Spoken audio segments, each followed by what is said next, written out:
All right, so good afternoon, everyone. This is our third installation of the April Financial Literacy Month of us hosting our Money Mondays. And today we have the Middleburg Institute being represented by Ms. Joyce James, who's a phenomenal community connector and elevator in the state of Louisiana. And she reaches beyond Louisiana. But she'll be presenting today alongside with Ms. Pama Barber from Edward Jones. They'll be giving us some great information on how to make your dollar stretch, or as I like to say, how to make your dollar holler.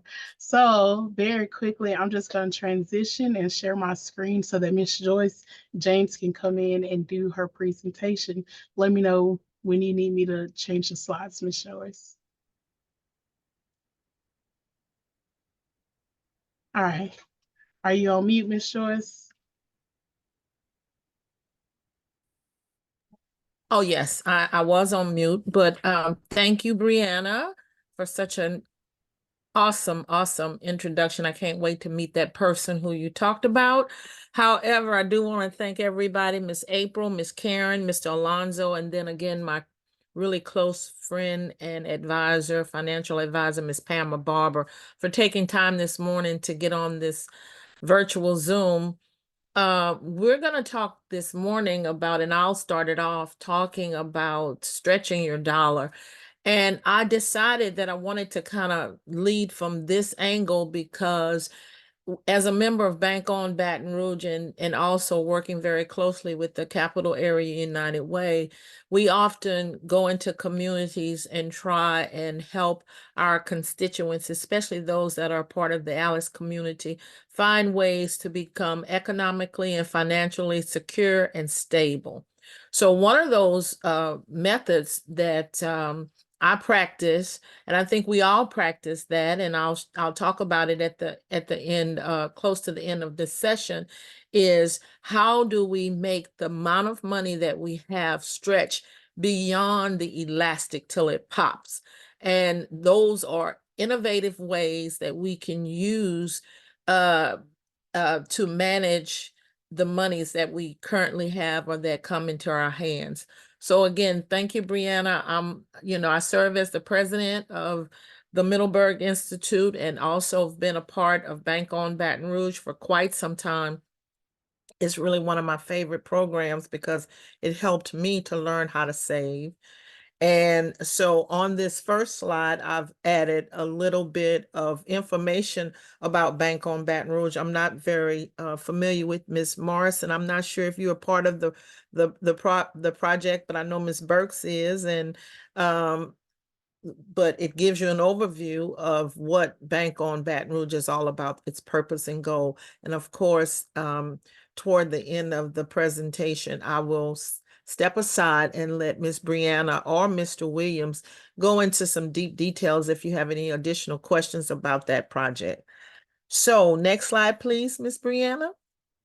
Okay, so again, as I stated, I serve as the president of the Middleburg Institute, and you have three little bullets here below. I'm not going to read them to anyone, but I'll let you know that you can find out about our goal, our work, and more about us by visiting our website, which I've put here. You can go to www.themiddleburg.org and read a little bit more about what we do and what we'd like to do and the work that we've done in the past. I just want to give you a heads up. We're in the midst of adding more content and updating our website. So it gives you a brief overview of what we do, and we'll be adding more to it. And if you'd like to learn more about what we do, just feel free to reach out to me. You can email me at joyce@themiddleburg.org or give me a phone call, and I'll share my phone number again toward the end. Would you please move to the next slide, Ms. Brianna? Okay, so let's get right into it. So when we talk about stretching our dollars, I'm talking about dimes, quarters, and penny pinching tips. So I often practice and, been parts of groups and talk to individuals and say, how do you make what you have do with what you need? There's a quote, I think it's Denzel Washington, who says, do what you can until you can do what you want to do. And so what I've typically done, and this is coming from a personal standpoint, and also from some tips that I've received from Googling different penny pinching tips and talking to penny pinching groups. And the first thing I find that is very helpful is coupons. When I'm shopping, not only for groceries, but for clothing, even for car repair, I often go to websites and look for, or go to the website or whatever I'm looking for, and I'll find a coupon that'll give me a discount. Sometimes it's a matching coupon. Sometimes it's up to 25%.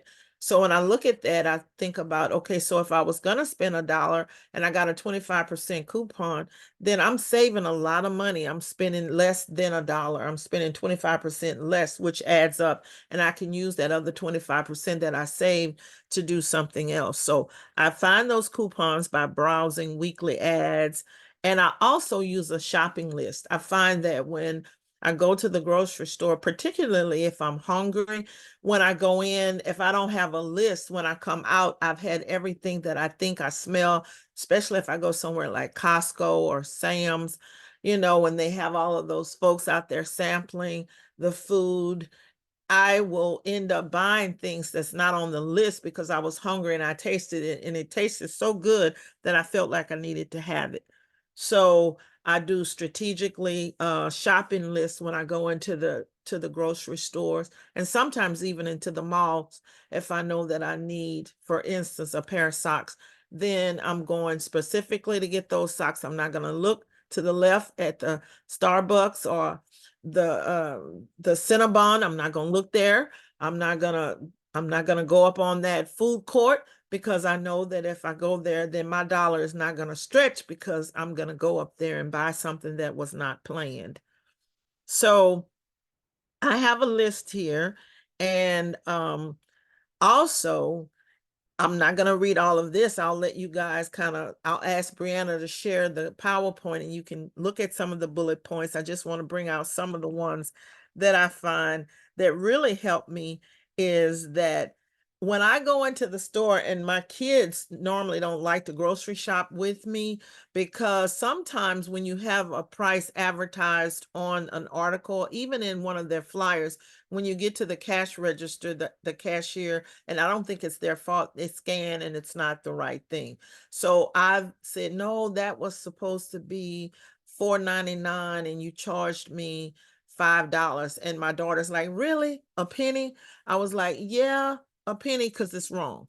So if it's wrong on a penny, it could be wrong on $4.59. So I watch my prices, and I watch how they scan. Sometimes even take a calculator in when I'm grocery shopping, and I will add up. And when I get to the register, if the total is wrong, I'll know that there's been an error in advertising. And you can often find this at Walgreens. Let me do a disclosure. I'm not saying that there are places you shouldn't shop, but I'm saying that when I shop, there are often places where the prices that are advertised are not the prices that are in the system. And oftentimes they tell me that that happens because, for instance, Walgreens changes all of their prices for Sunday. They start their new sales on Sunday. Well, they start doing that on Saturday night, but that price should not be discounted until Sunday morning. But because of staffing, sometimes they'll remove the prices that are on sale on Saturday, and then, or it vice versa. So saving money takes strategic planning. So it takes some time to sit down and plan. How am I going to manage this? How am I going to make this money stretch? What time am I going to shop? What time am I going to eat? If I'm going to a restaurant, especially if I'm taking grandkids, I try to go when it's during kids eat free, or it's a time where if the kids eat free, if you purchase an adult meal. Like a Thursday night is very good for us if we're going to eat, because the grandkids love Piccadilly's, and Piccadilly's is, kids eat free on Thursday nights. So I buy local. I stock up on sale items. The sale items that I typically stock up on are things that are not perishable. So if Walgreens or Sam's has tissue or paper towels or aluminum foil or laundry detergent that they're advertising, they send you these little circulars in the mail. If they're advertising those on sale from one date to another date, then that's when I buy those items and use the money that I've typically saved from the coupons to purchase those items in bulk, because toilet paper doesn't go bad. And I remember at one time toilet paper was a commodity. I didn't have to worry about that because I have a little closet where I stored toilet paper while it was on sale. And then also sometimes I connect with other friends, could be people that are in the prayer group that I'm in at church, or, just girlfriends, and say, hey, they got paper on sale. You want to go in with me and let's buy up a bunch? And I keep some at your house, you keep some at my house. And we call that co-oping. So we'll co-op things that are non-perishable that we both like, that we both can use to save a great amount of money. So again, the to avoid impulse buying when shopping, I don't go to the grocery store without a shopping list, and I don't go when I'm hungry. I have little control over food, so when I see food, I go in at it. So I try not to shop when I'm hungry, because I often will buy more than I typically need.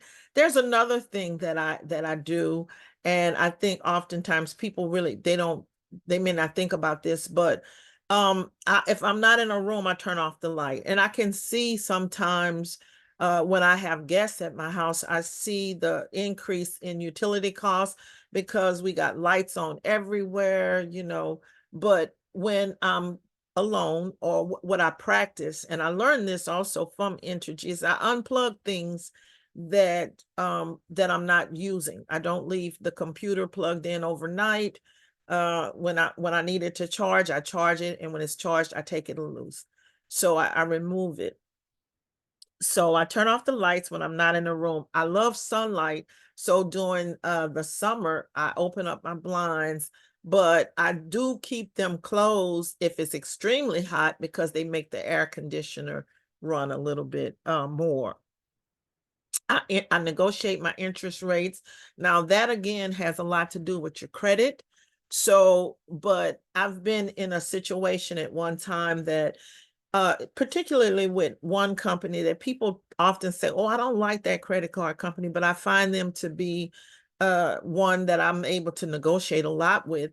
And here again, I'm gonna do a disclaimer. I'm not saying that this is the best credit card. I'm sure there are others that you may have, but I do a lot of business with Discover. I signed on to get those points. I use the points to buy gift cards to go out to eat, because they have they have different, you can choose options. You can do gift cards, you can do cash to your account, you can use the money you can do cash to yourself, or you can use the points to pay on your account.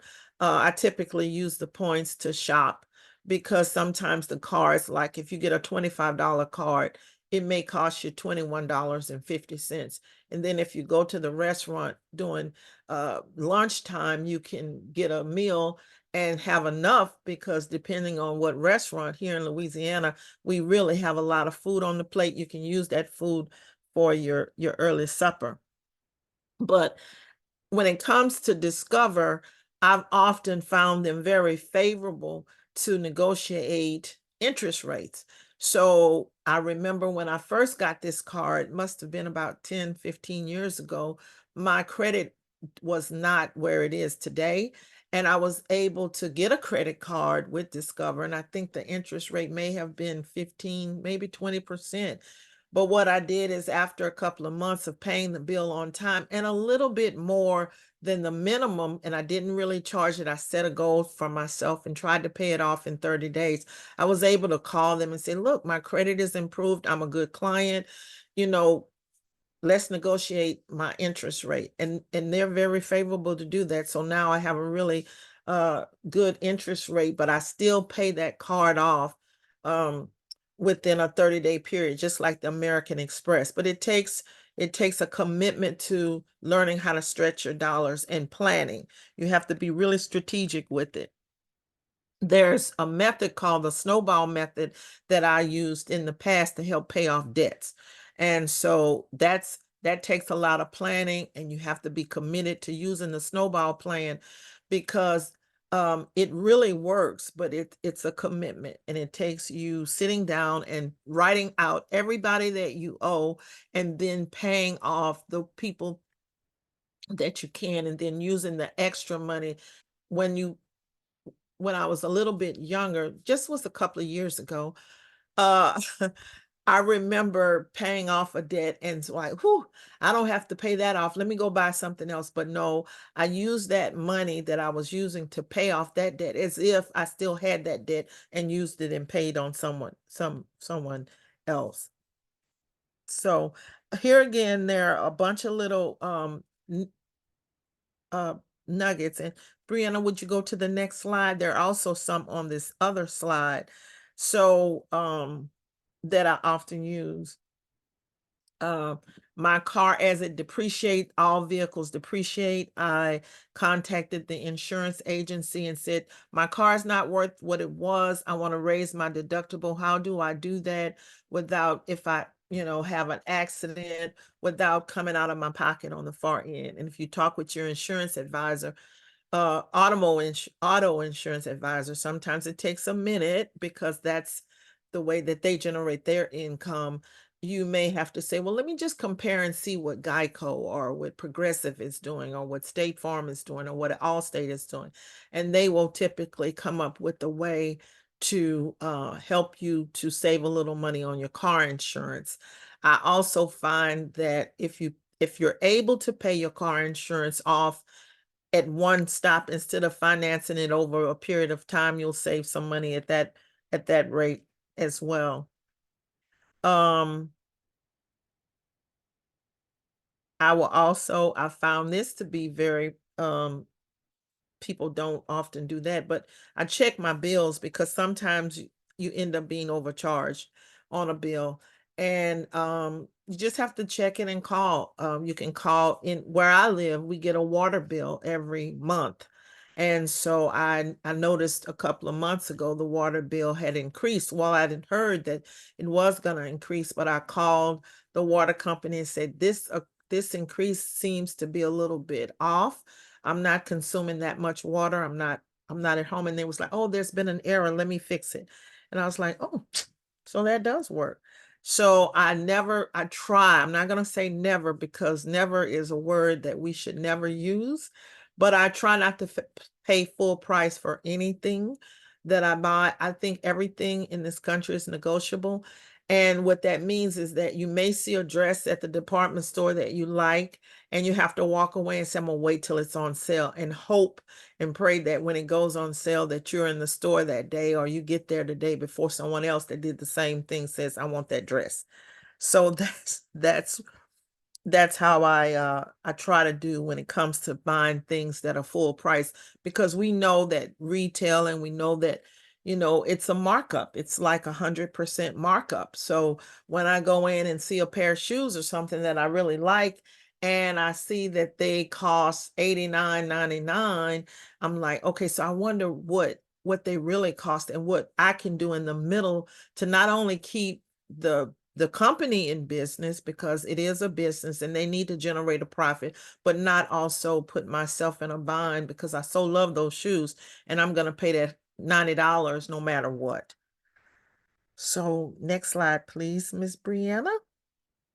Okay, so those tips that I've given are only a short version of some things that you can do to make your dollar stretch. I'm willing to have a conversation with anyone that's on the call to do a deeper dive, and we can look at your budget and say, okay, so this is what I have. This is what's coming in. Where can I cut or where can I adjust?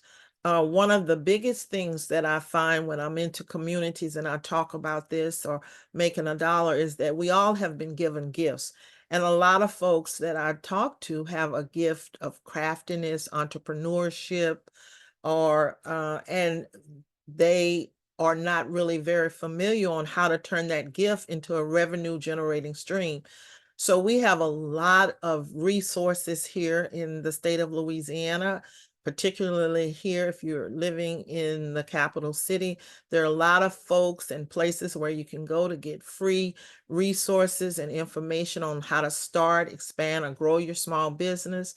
And if you are making a cake, and your cake is so good that people have told you this is so wonderful, makes me want to slap my mama, then that may be something that you may want to consider turning into a revenue generating project. I talked to a lot of folks and they said, I sold these cookies and I made $100. And when we sit down and we really have a conversation about that, when we factor out the cost of the goods that they use to make the cookies, the equipment that they need, the time that they put in, they really get really sad and say, well, I didn't really make $100, but now I need to know how to price it so that I can see a return on my investment. And there are a lot of places here that offer services to help you do that. So you can start by visiting the Louisiana Economic Development's website, Opportunity Louisiana. I think that's the website. Or you can just Google LED, Louisiana Economic Development, and they'll have a plethora of resources on how to start, how to expand, how to grow your business, how to get certifications, and not only with that piece, but also I think we have Miss Karen on the call here. There are organizations that will help you figure out how much money, or can you get a loan, or are there funding streams out there? I often hear folks say, well, I need a grant to start my business. Well, I have not found grants to start a business. I found grants to support work that's being done by nonprofit organizations, but there are different initiatives, particularly since COVID, that have come down the pike that are helping people to maintain or restart their businesses. So you might want to look at that as well.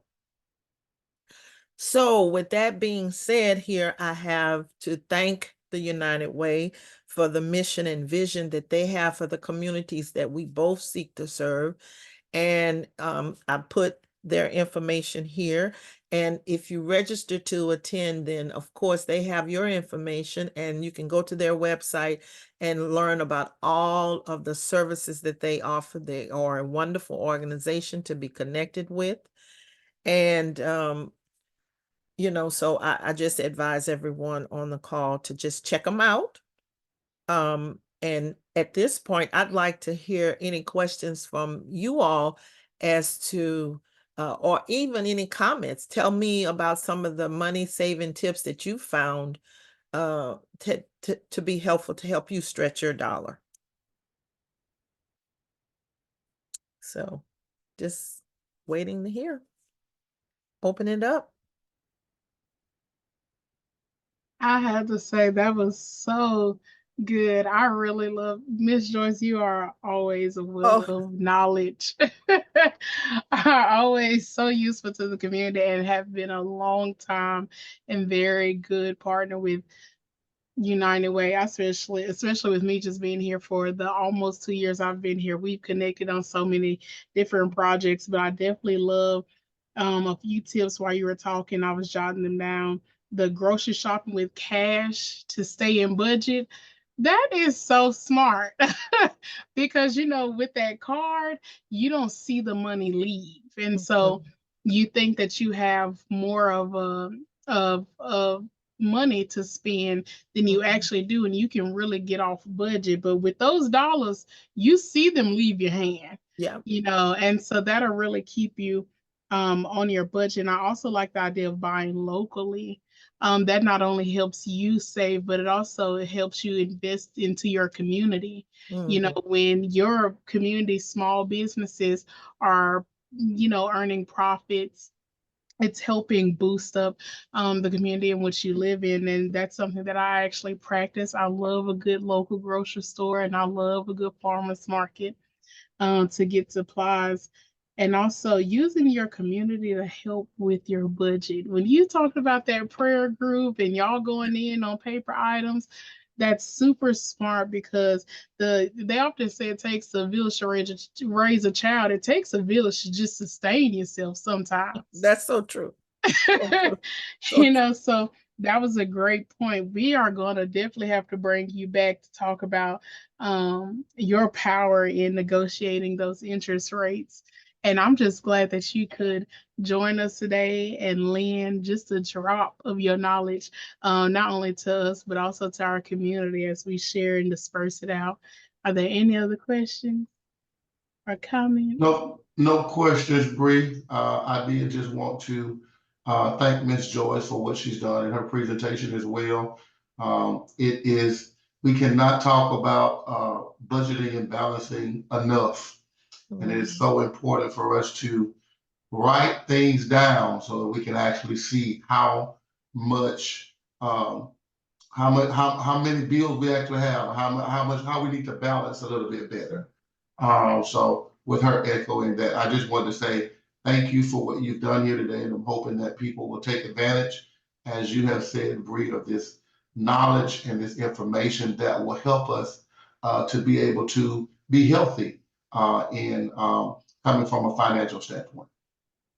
Thank y'all so much. You know, if we base everything we do on biblical principles, I'm not going to go there with you guys, but if we do that, there's no way that we will not be successful. Now, there are going to be some barriers to doing that. When we talk about writing things down and making it plain, that's a biblical principle. Doing that is a challenge for us in the times that we live and the way that we move and everything. Everybody's in a rush and we're just, we react. But sometimes we have to, when we're in situations, and I've been in those situations so many times when I was younger, which was a couple of years ago. But, where I had to say, okay, let me stop, let me sit and be very strategic about going in the grocery store with $50 and not being embarrassed when I got to the thing and having to say, can you take that off? And that's why when I typically shop, my kids don't go with me. It's gotten a whole lot better. They're grown and they're gone. But I remember, and make it just to make you guys smile a little bit, when I was younger, a couple of years ago, and they were younger, they were like, where are you going today? I was like, I'm going grocery shop. Can you drop me off at home? We don't want to go in the store because our friends are there and they're going to like, that's Miss Joyce. Don't get behind her because she's checking everything. So just wanted to let you know, but at the end of the day, you can save and you'll feel much better about managing your money instead of your money managing you. And so that's just that's my story. I'm sticking with it. And I'm gonna throw it back to Brianna or to Miss Pama, because Miss Pama has been instrumental. And I'm also probably one of her clients that when the phone rings, she said, that's Joyce. I'm like, okay, I heard something's about to crash. What we need to do,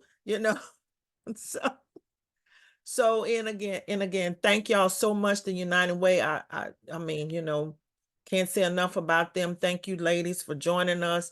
And I'll go off the turn my camera off and I'll listen from here.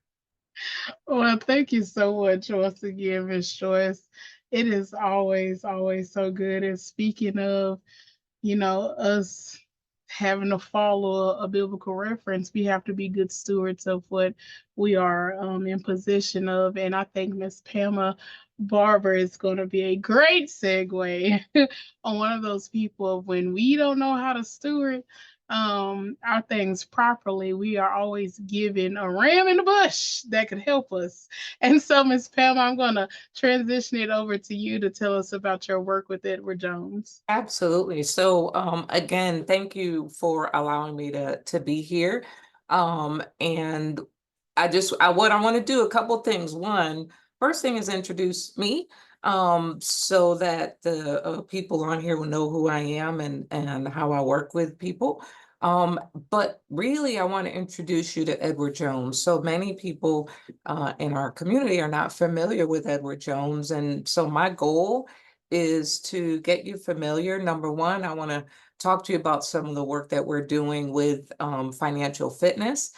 So at the end, all of that stuff that Joyce was just talking about, we have a program that will allow you, because sometimes you want to kind of do things on your own. I encourage you to sit down with somebody. But we do have a program where you can go online, and we talked about budgeting, and there's a way for you to do that. So I'll talk about that at the end. And then again, as we open up for questions, I'm available to answer questions. So I'll tell you a little bit about myself. I am from Connecticut, relocated to Louisiana in 2010. Can't believe that I have now been here for 14 years. I moved here with a young family, so I now have a almost 19-year-old and a 14-year-old. I am a registered nurse who became a financial advisor after having a discussion with my Edward Jones advisor, who was back in Connecticut. And so when I made this transition, part of it was because I was already working with a financial advisor. So, you know, kind of what I want to tell you is a little bit about Edward Jones. Edward Jones has been around. We celebrated 100 years in 2022. Was established by our founder, who was Edward David Jones Sr. And the first Edward Jones office was in downtown St. Louis. And our headquarters is now still there in St. Louis. Mr. Jones' son, Ted, in 1948, he became the first, his 18th broker. So we are a full service brokerage firm. And in 1957, the firm hired the first broker to work in a branch office. So that is one of the big things that's different about Edward Jones, is that we have an idea that our financial advisors work with their clients. And so it's branch offices. So it's usually approximately one financial advisor and one branch office administrator. And that's the way that our offices have worked since the late 1950s. We have more branch offices than any other firm. Right now, there are over 14,000 branch offices throughout the United States, and then there's additional 700 offices in Canada. What makes us different? And what's different about Edward Jones is our focus is on you, the individual, working with you where you are to help you achieve what's most important. And if you go and look at my bio, it talks about this. We're here, we're going to help you identify your goals so you can turn your future into a reality. I talk to clients often, and my goal is to help you be in a better financial position later, right? You may not be where you want to be now, but we want to put a plan in place so that you're in a better financial position later. Our advisors, we work with individuals, we build personal connections. We partner, which is, you know, what we're doing now. I partner with Joyce. This is what we do. And then we partner and we provide you tools to help you see where you are, right? So that's the first step in any process, to see where you are today. And then we help you establish your goals. And your goals are going to help you. We use the tools, the investments, to help you reach your goals. So our philosophy has always emphasized quality and a well-balanced portfolio. I'm not going to go into portfolios and things like that right now. The most important thing is that the things that you can do the things that you do, are you control the things that you can control. Like Joyce talked about, what can you control? You can control your saving and your spending. And Joyce already gave us many ideas of what you can do to help you control your spending. Well, guess what? When you get yourself into a good financial position and you've possibly used the snowball method, now you get to the point where you've gotten your debt down, and that extra amount is now amount that you are able to start saving to help get you in a better financial position. Okay. So one other thing that's different about Edward Jones is that we are an employee-owned company, meaning that we are not publicly traded. We're a partnership. And so our purpose at Edward Jones is to partner for positive impact to improve the well-being of our clients and colleagues. And together we better our communities and our society. So we have this process that we use. I've used it. I've now been here for 13 years. I started with Edward Jones in January of 2011. Our 5-step process is the same today as it was then. Where are you today? Where would you like to be? Can I get there? How do I get there? And how do I stay on track? Those are our 5 steps. And when we look at that, step 1, it's what's coming in and what's going out. Step 2 is looking at where do you want to be? What are your goals? Are you trying to get out of debt? Are you trying to retire? Are you trying to buy a new home? Are you trying to start a business? So that's the goals. Can I get there is where I do a little bit of evaluation of your current situation and see, can we reach those goals?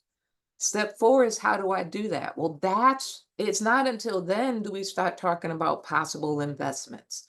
What kind of vehicles, what type of accounts are we going to use? And step 5, we were talking about it earlier. How do you stay on track? Well, you got to write things down. We got to see where you are, what's changed, how much are you saving, how much are you spending? Does your employer have a plan that you're able to contribute to? So that's what that staying on track is. And we go through that. It's a circle, and we keep going through that circle every year. For some clients, we do that a couple times a year. But for people that are starting out, we're just going to start with where you are and figure out how we can get you to your next goal. So we're not trying to make big leaps and bounds. We're just starting with what's going on right now. Maybe some people we got to start with a budget. Some people we get to start with their retirement.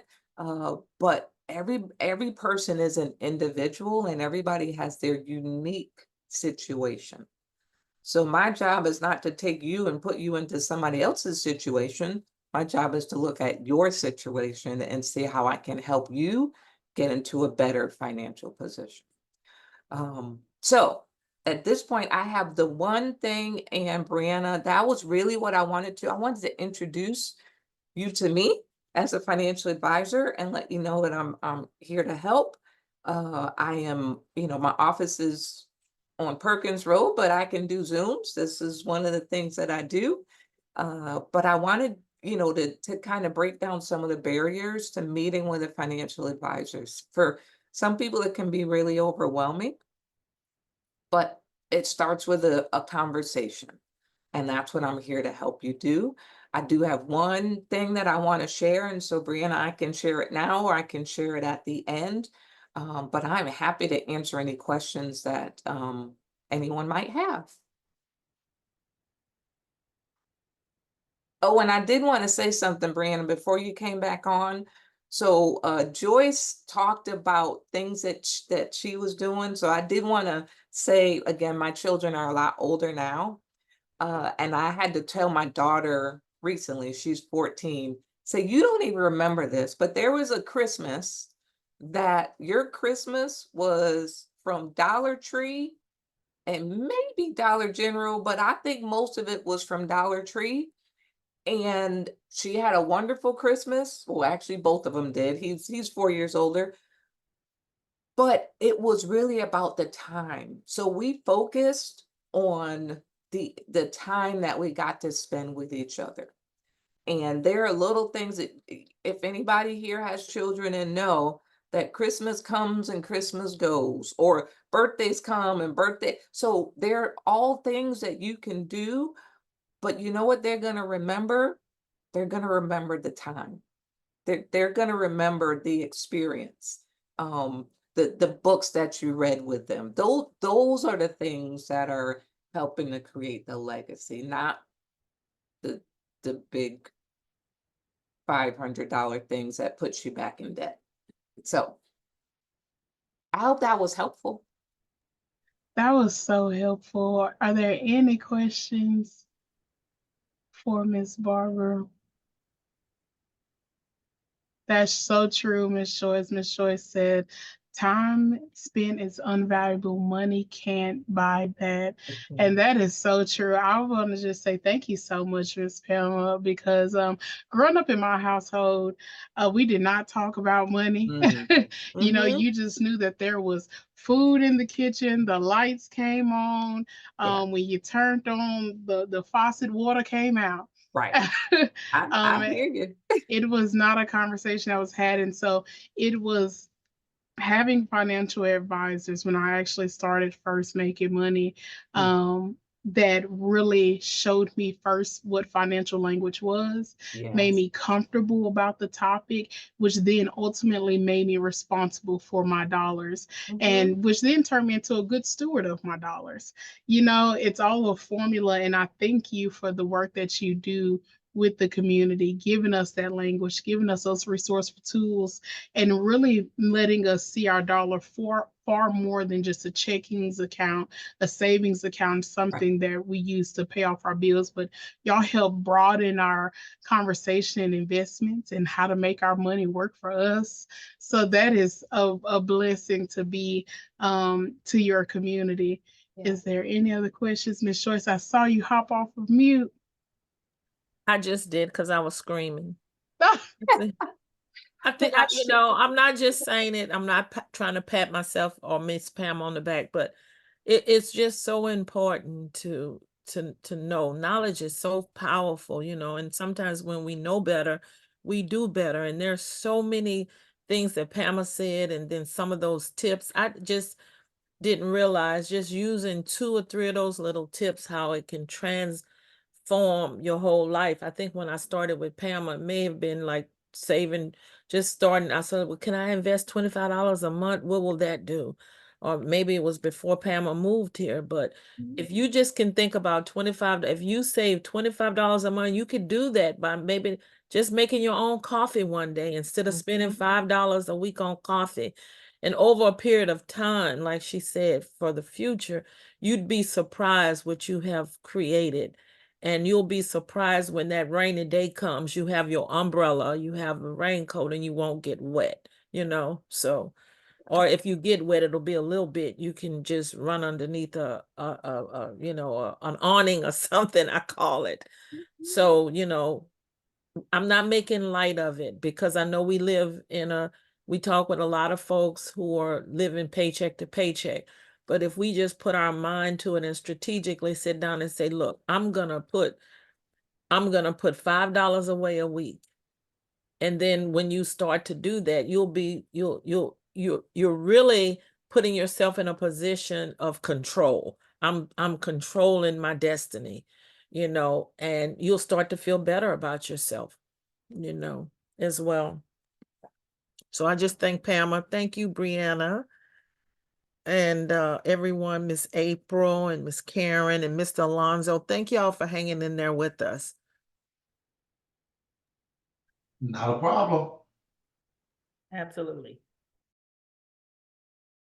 Well, we got the last 5 minutes, and I know, Miss Pamela, you said that you wanted to share something with us. Yes. So can I share my screen, or do I need to send it to you? Let me see if I can. Or I can just send it to you. That'd be easier. You can send it to me. Okay. Wow. Because now you're gonna try to That's okay. excel my skill set of technology. That's okay. That's all right. It is just it's a PDF. It goes right along with what Joyce was referring to. Okay. And it gives some structure to some of the things that she was talking about. Anybody can go to it. It is free. Take your time. It has a bunch of lessons, and Yeah. it's an interactive way for people to start figuring out, okay, well, how do I create a budget? What's a retirement account? How do I have, we talked about, how do I have conversations with my family around Yeah. finances? Because we know those conversations don't always happen, but the more we have the conversations, the better we're going to be able to build the whole community. I know that Joyce and I have talked about times with, if I knew better, I might have done better. I might have. So let's help more people know more right now. That's so good. Here There is we go. the quick financial tool, and we will make this available Okay. for anyone who asks for it, or on our website as well, because this is always useful to have something in writing when you're also starting off your journey and learning financial responsibility. And so I really appreciate this resource. I'm just stacking them on, because even though I know a little bit, I always need a little bit more. So just to give you all, because we're 2 minutes from the top of the hour, but I just want to once again thank you, Miss Joyce James, and you, Miss Pama Barber, so much for taking time out and making this another awesome Money Monday. Oh, Miss April, look at y'all getting all that love in the chat. I love when y'all use the chat. But I also want to thank everybody who was able to join. Miss Karen Burks, who's hosted a phenomenal Monday with us this month as well, and Miss April and Mr. Williams for joining us. I want to give y'all stay back. I thank y'all so much, and I look forward to seeing y'all again and giving our community more insight on how they can make the dollar holla. With that being said, have a great day, everybody. Thank you. Thank you.